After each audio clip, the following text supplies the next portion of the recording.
بعض حضرات کہتے ہیں کہ سفر معراج میں نبی پاک تاجدار مدینہ سرور قلب و سینہ رحمت دو عالم صلی اللہ علیہ وسلم جب سفر شروع فرما کر مسجد حرام سے مسجد اقصیٰ پہنچے تو وہاں مسجد اقصیٰ میں بیت المقدس میں کم و بیش 1,24,000 انبیاء اور رسول موجود تھے، جنہوں نے آقا علیہ الصلاۃ والسلام کی اقتداء میں نماز پڑھی۔ اس کے بعد آقا علیہ الصلاۃ والسلام کے سفر معراج کا دوسرا مرحلہ شروع ہوا۔ آپ نے آسمانوں کا سفر فرمایا۔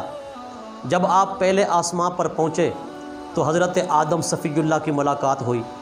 دوسرے آسمان پر پہنچے تو دوسرے پیغمبروں سے اور نبیوں سے ملاقات ہوئی، اسی طرح چوتھے آسمان پر حضرت عیسیٰ علیہ السلام سے ملاقات ہوئی، چھٹے آسمان پر حضرت موسیٰ علیہ السلام سے ملاقات ہوئی، ساتوں آسمانوں تک نبی علیہ الصلاۃ والسلام کی مختلف نبیوں سے رسولوں سے ملاقاتیں ہوتی رہیں۔ اب سوال یہ ہے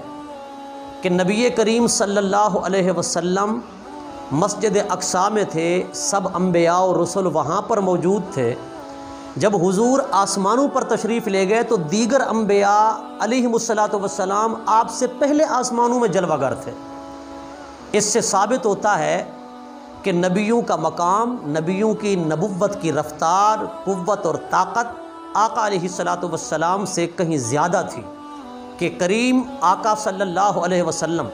ابھی پہنچے نہیں۔ آدم علیہ السلام پہلے آسمان پر پہلے موجود ہیں، حضرت عیسیٰ علیہ السلام پہلے موجود ہیں، حضرت موسیٰ علیہ السلام چھٹے آسمان پر آپ سے پہلے موجود ہیں۔ تو اس سے معلوم ہوتا ہے کہ جو پہلے پہنچ گیا اپنی قوت و طاقت کی وجہ سے وہ افضل ہے، لہذا دیگر انبیاء نبی کریم صلی اللہ علیہ وسلم سے افضل قرار پائیں گے۔ تو اس کے متعلق عرض یہ ہے کہ آقا علیہ الصلاۃ والسلام معراج پر گئے تو اللہ رب العزت آپ کے سفر معراج کو یوں بیان فرماتا ہے، سبحان الذی اسریٰ بعبدہ، کہ اللہ رب العزت نے آپ کو سیر کرائی، سیر کرانے والا اللہ رب العزت، اسریٰ بعبدہ۔ اب آقا علیہ السلام تھے سیر پر، دیگر انبیاء و رسول تھے ڈیوٹی پر، چونکہ اللہ رب العزت نے ان کی ڈیوٹی لگائی تھی کہ میرا محبوب بیت المقدس نہ پہنچے، تم سب نے وہاں پہلے موجود ہونا ہے۔ میرا محبوب آسمانوں سے گزرے، تم نے پہلے وہاں موجود ہو کر حضور کا استقبال کرنا ہے۔ رب نے سارے رسولوں کی، سارے نبیوں کی ڈیوٹی لگا دی تھی کہ آقا علیہ الصلاۃ والسلام کا استقبال کریں، شایان شان آپ کو سلام پیش کریں، خراج عقیدت پیش کریں۔ تو حضور چونکہ سیر پر تھے، اور جو سیر پر ہوتا ہے وہ دھیرے دھیرے چلتا ہے، وہ آرام سے چلتا ہے، وہ سکون سے چلتا ہے، اور نبی ڈیوٹی پر تھے تو اس لیے وہ پہلے ہی موجود ہوا کرتے تھے۔ اور دوسرا اس کے متعلق جواب یہ ہے کہ نبی علیہ الصلاۃ والسلام کا دیگر نبیوں رسولوں کے ساتھ موازنہ یا تقابل درست ہی نہیں ہے، تقابل بنتا ہی نہیں،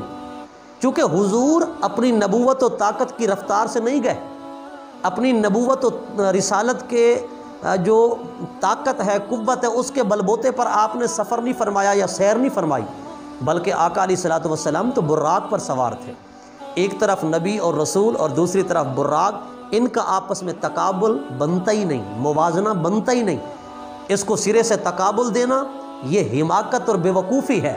اس سے تو آقا کریم علیہ الصلاۃ والتسلیم کی عظمت، مقام، آپ کی طاقت، آپ کی قوت اجاگر ہو کر سامنے آتی ہے کہ جہاں دیگر انبیاء اور رسول جن کی رسالت آقا کا صدقہ ہے، جن کی نبوت آقا کا صدقہ ہے،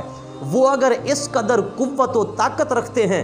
کہ پہلے مسجد اقصیٰ میں موجود تھے، براق ابھی نہیں پہنچا، براق کے پہنچنے سے پہلے وہ آسمانوں پر بھی موجود تھے، تو یہ تو نبی کی طاقت ہے